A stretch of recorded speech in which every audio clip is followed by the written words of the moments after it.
How to remove credit card from Roblox. Hello everybody, welcome back to our channel.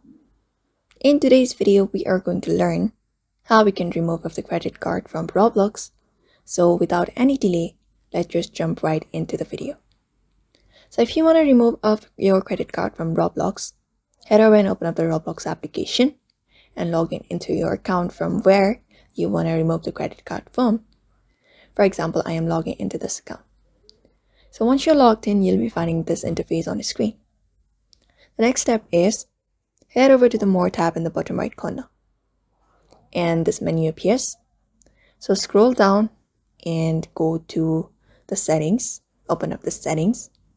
And under settings, locate the option called payment methods. Go ahead and tap on it.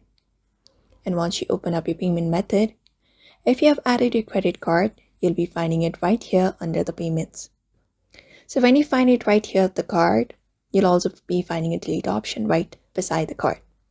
So go ahead and tap the delete option, confirm it, and just like that, your credit card will be removed from Roblox. So that is it. That is how you remove. So therefore, I hope this video was helpful to you. And thank you for watching this video.